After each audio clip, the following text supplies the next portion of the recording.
Hello friends, আমি আজকে একটা ইলিশ মাছের রেসিপি নিয়ে আসছি। সবাইকে ওয়েলকাম জানাচ্ছি আমার RSM হবিসে। দেখুন, মাছগুলো এইভাবে ধুয়ে টুয়ে নিয়ে হলুদ নুন দিয়ে মেখে এইভাবে সুন্দর করে ভেজে নেব মাছগুলোকে। তারপরে ডাটা দিয়ে আজকে আমি বানাবো তরকারিটা। মেথি ফোড়ন দিয়ে, মেথি আর তেজপাতা ফোড়ন দিয়ে, এটাতে রসুন পেঁয়াজ দেবো না।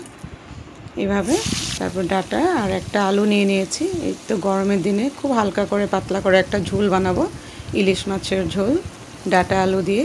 এটাতে নুন দিয়ে দিয়েছি, হলুদ গুঁড়ো জিরে গুঁড়ো দিয়ে দিয়েছি।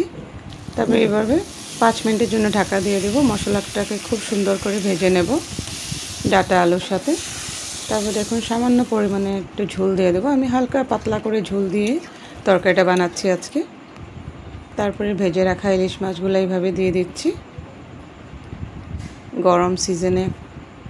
গরমের দিনে এই হালকা পাতলা করে ঝোলটা খেতে খুবই ভালো লাগে।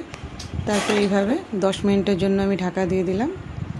তারপরে দেখুন, এইভাবে তরকারিটা হয়ে গেছে প্রায়। তারপর একটু ধনেপাতা দিয়ে দেব, খুব সুন্দর একটা ফ্লেভার আসে গরম গরম ভাতের সাথে, দারুণ লাগবে খেতে।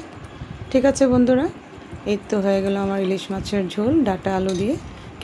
কেমন লাগলো আপনাদের আমার রান্নাটা, আমাকে নিশ্চয়ই জানাবেন। ঠিক আছে বন্ধুরা, বাই বাই।